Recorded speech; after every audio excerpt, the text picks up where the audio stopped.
Everyone is going absolutely insane and mad with the changes for Season 2, especially for the characters that the devs just exposed on their Tekken Talk. So in this video we're gonna react and discuss, like, are these really big? Are they going to change the future of the game or not? I haven't seen them, so it's kind of a reaction and a debate and discussion at the same time.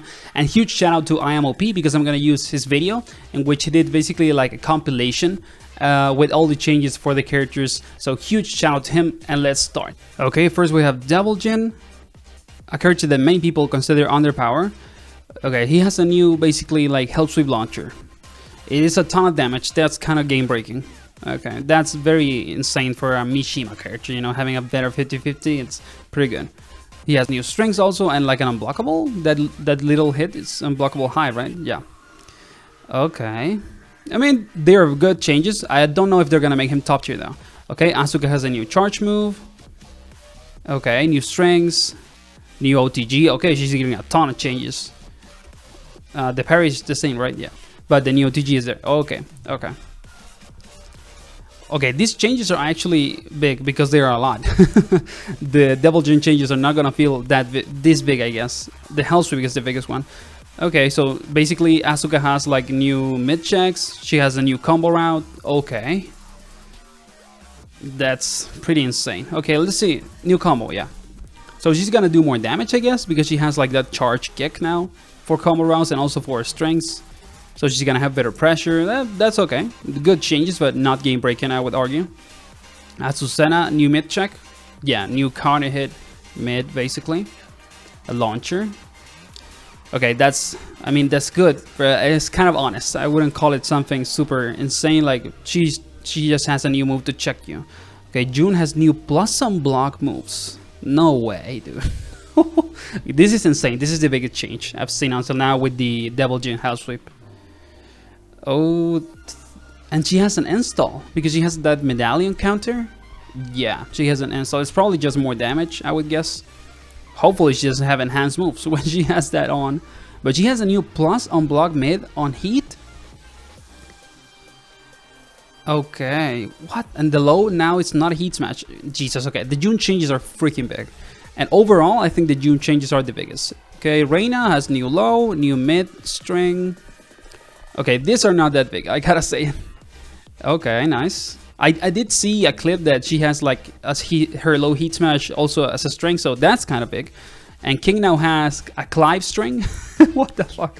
And new Jaguar step follow-ups. I mean, not follow-ups, like transitions. Okay. And the Jaguar step options are kind of like enhanced if they're on counter hit, or okay, it's kind of weird. You probably get follow-ups from that. Those King changes seem big, I'm not gonna lie. Yoshi gets a new mid check basically. Okay, running 3-2 stance, that's busted as hell. Of course Jin needs buffs, and he has a new move that is plus on block when you transition into stance. Okay. Ooh, this is looking insane. New heat engager. Why so many changes for Jin? Like, okay, I mean, he just has plot armor, we gotta say it. Like, the devs love this character. He's probably gonna be top tier still. I did see that he's down 2, got nerfs, so it's not a counter hit launcher anymore, and but it's still not minus 15, so it's like a poke now. Okay, new combo routes with all the moves. I mean, yeah, the Jin changes are big. Safina. No one wants to see Safina be a top tier character. Like, no one wants to see this, so please don't give her too much. Okay. I mean, it looks strong, but maybe not game changing. I don't know. It's a plus and block mid, so it does kind of look game changing, not gonna lie. She has like a new stock system. This seems very strong. I don't know what to think about it, to be honest. Okay, and she can take her own life to get a mid, like a huge long mid. Okay. I mean, I don't like these changes. Like, Safina is a very annoying character, and no one wants to see Safina be top tier because she's just very gimmicky. So, I mean, let's debate now what these changes mean for the game, because we saw them, you know, we kind of got the first impression of them. Let's now actually discuss, like, are these changes really that big or not? Okay, so which changes are really gonna make people go up the tier list or are really like game breaking? I think that there is some, but it's not all of them. I would say the Devil Jin Hell Sweep, like new launcher, it's pretty big. Like he's gonna get a ton of damage from Hell Sweeps now, and it's going to be very meaningful because he's a character that basically tries to search for that 50-50 pressure the whole round, and that means that he's insanely better right away. You don't even need that many changes. Of course, he doesn't have like good poking and all of that maybe you can cry about that he's not that strong, but he's gonna be stronger. So maybe now he's gonna go, you know, from one of the worst characters in the game to, you know, the top of B, or the last character at A, you know. In that sense, the power level in this game is so high that you can play anyone, so having that type of change is very meaningful.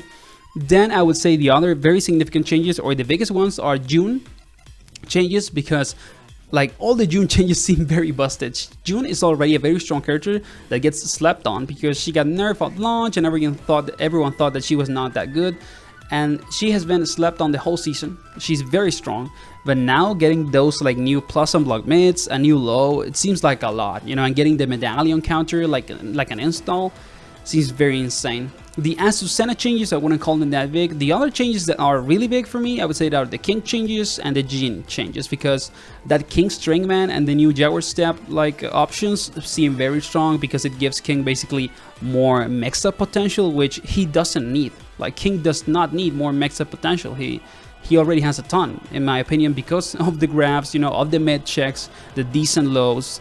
So yeah, I don't know, it feels like a lot. It feels like his triple, you know, string, his new string looks like Clive's string when he's on heat. So there's probably gonna be a big problem. And Jin also, like, why are we giving Jin so much stuff when we know that like he doesn't need it? I don't know which things are getting nerfed for Jin, but he's getting a ton of buffs, so he's still gonna be like busted as hell probably. And not only that, but he's probably going to still be, you know, the love of the devs. It seems like the devs really love Jin and they want him to be strong always, so we're gonna see Jin a lot. And then we also had the Safina changes and the Reina changes. I think the Reina changes, just like the Asuka ones, also are good. They're gonna make the characters better, but they're not as significant as the other ones that we're seeing. Personally, I believe that they're good quality of life changes and they're gonna go up the tier list, but probably not that much. And the Safina changes, they are like the hardest for me to interpret because it seems like they're very good, but Safina is already kind of a weird character to fight, so her having all of that is gonna make it only more weirder to deal with the playstyle that she has. And if that makes her a very strong character, we're gonna see her a ton online and on tournaments, and it's gonna be very annoying because I think that no one wants to see Safina. Like, we already saw her on Tekken 7 and she's just a very weird character that is very annoying to fight and to also expectate, I would say. So I don't know, I'm not convinced by the Safina changes. Hopefully they are not that big, because I don't want to see Safina getting actually good. Like, I really don't want to see that. The Yoshi's change, sorry, was very little, so I don't think what to like interpret about that. But yeah, it seems like there's a ton of new options for characters, and we're gonna see even more. Of course, we still need to get like the full details for all the nerfs, all the new moves, all the buffs. This is just like a sneak peek, I guess we can call it. But it does seem like the game is, of course, going towards more offense, and the devs didn't show anything related to sidestepping, which according to them is the biggest buff to defense in this season. So them not showing any sidestep like footage during the Tekken talk is a pretty bad marketing move, a very bad PR by them. Hopefully they show the defense changes before the season 2 comes out, so people get like a different opinion, and not only this, you know, busted new moves and triple buffs for all characters that we're seeing. I think that not a lot of them are game changing, but still people are gonna think that they're very, very annoying to deal with because they don't want to deal with stronger characters. They want nerfs, so it's hard to see what is gonna happen with the game. Hopefully people still give it a try, but we have to wait and see what happens with season 2, because now it's starting to feel like maybe it's gonna be even more busted and defense is not going to necessarily be that stronger. So see you on the next video, guys, and take care.